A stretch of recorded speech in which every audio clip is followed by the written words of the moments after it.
Man, movie license games. It's a tricky subject, isn't it? A market we've all dreamed about, but also one that tends to lazily exploit those dreams. But every few years or so, they seem to creep their way right back into relevancy and onto store shelves. And sometimes a game studio actually sees the transferable potential in a big screen flick, but usually it's just a movie studio trying to cash in on the success of their film. And we'll probably never escape them, but it's cool. It's not always doom and gloom when it comes to this sect of games, and it does always mean we at least get another more interactive window into the worlds we all know and love. But hey, that's for you to decide after we talk about a few of the worst and best movie license games. Now, bad movie license games tend to be bad not because of the graphics, bugs and glitches, but it's because of the almost non-existent care and effort. Linear action adventure games or your generic FPS clones are basically the bread and butter of companies trying to leech off the gaming industry and beat some more cash out of their big blockbuster. But that's more of a modern problem.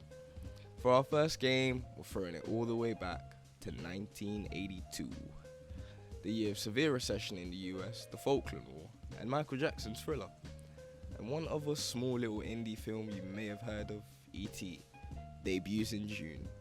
You know, the alien, the kid, the basket, cycling together on the moon, blah blah blah. This isn't about the film. This is about the embarrassment that followed its release. E.T., the extraterrestrial.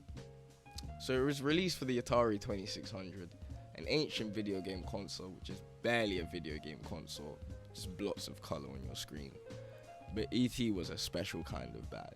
So much so that it almost single-handedly killed gaming and actually killed the Atari consoles. Like, no joke, it was that bad. The reason behind its failure is quite short but not so sweet. It was basically due to overproduction of the game and loads of consumers returning their copies, as well as millions of copies just going unsold. This led to Atari recalling as many copies as they possibly could, and by 1983, the company reported a loss of $536 million. They quickly lost the dominance they had in the industry and were divided and sold the following year. What about the actual game? I mean, look at this, like, is there even anything to say? Well, I guess there's one. The game was made in the space of 5 weeks. Yeah, there you go. Starting to make a bit more sense. Let's move on, but also pay our respects to all the copies of the game that were apparently buried in a landfill somewhere in New Mexico. You will not be missed. Now let's fast forward to 2007, which is apparently when the Wembley Stadium finished construction. Was not aware of that. Anyway, this game is kind of random, but it's a game I played, and I thought I needed to at least put one bad game here that I've played, which was hard because I don't play bad games. That just could never be me. Teenage Mutant Ninja Turtles on the Wii. Now I'm not gonna sit here and tell you I didn't play the shit out of that game, because I definitely did. But I'll be honest, I barely have any memory of it.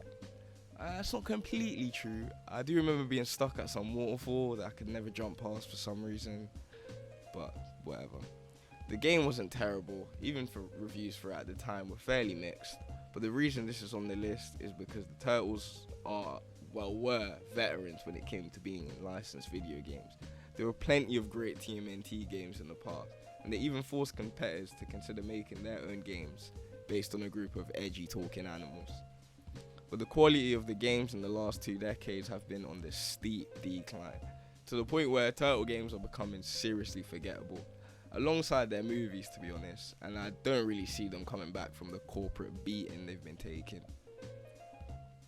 These next few games are all top tier examples for why movie studios and game studios in the 2000s were really pushing the limits of doing fuck all.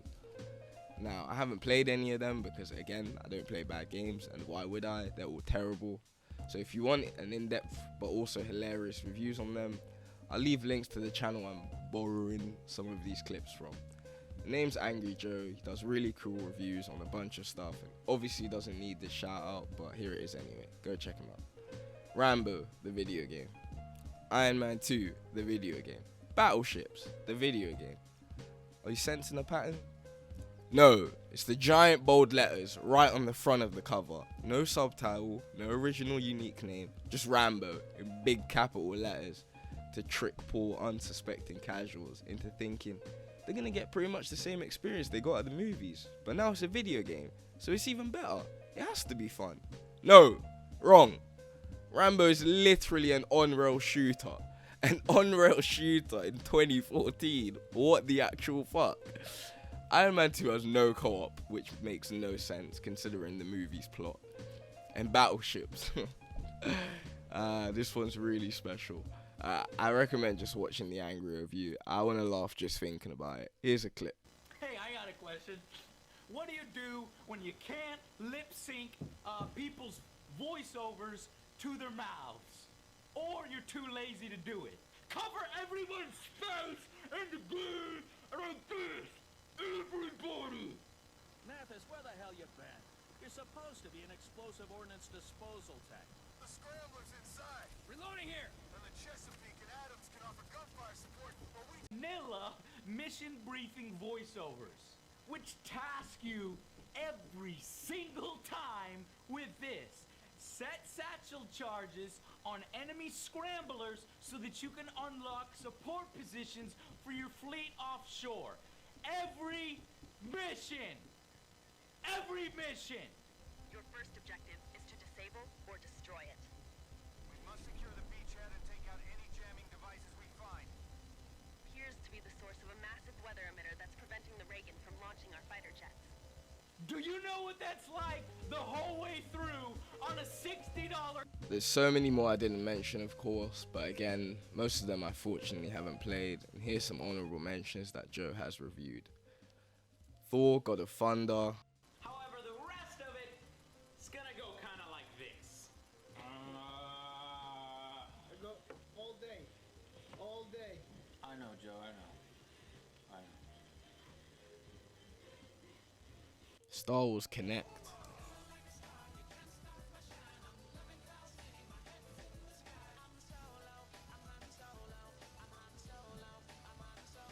Harry Potter and the Deathly Hallows, Part 1 and 2. When did it take so long to cast the open the lock spell?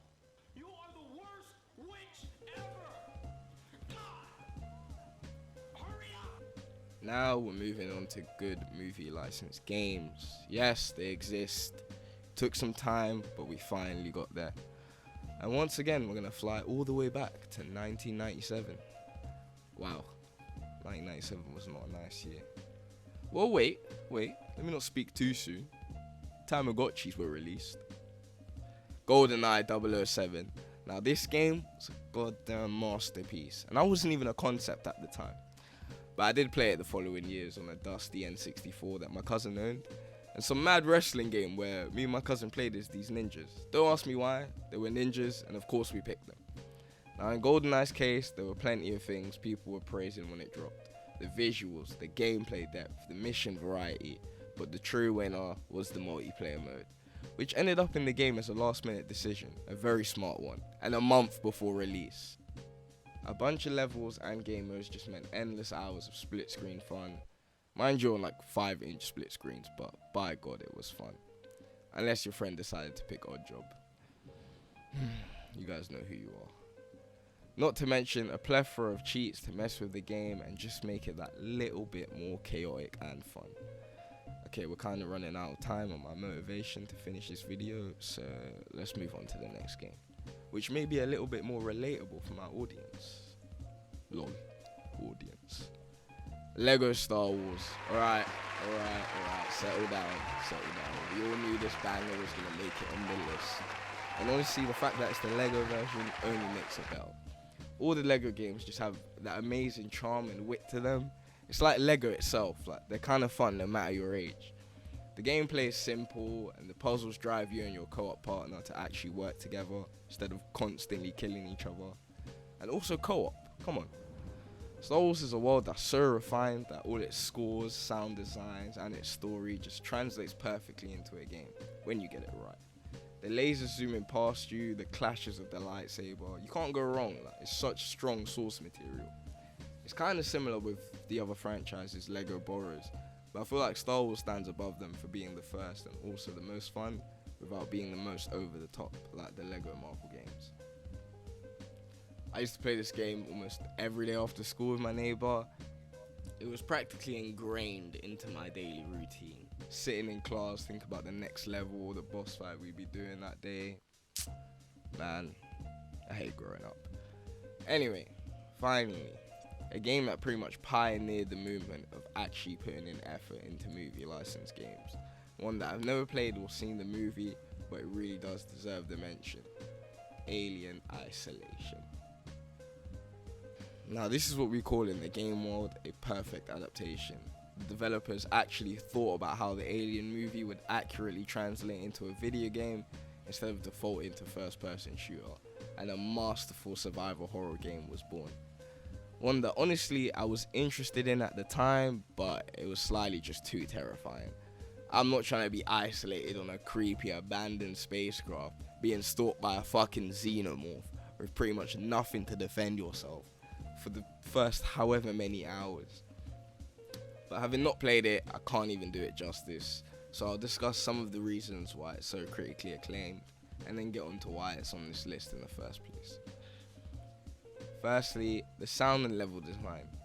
The eerie music playing is very reminiscent of the original 1979 film. Same with the equipment and the rooms and computers on the actual ship. They're all artistically designed to match the old ideas of futurism found within the film at the time. Just looking at it myself, for a 2014 game, it looks so good. The attention to detail is crazy. Secondly, the alien's AI. It learns. Yes, you heard me. It fucking learns. I mean, the thing looks creepy enough, but to know that it will start learning the paths and events you take more often, and its movements are unscripted, so it can get aggressive at any time, is just the hardest pass for me. But it sounds amazing, and exactly like what an alien in an alien game should be doing. Now, why am I talking about this game? Because only a year prior, we had another alien game hit the shelves. Aliens Colonial Marines.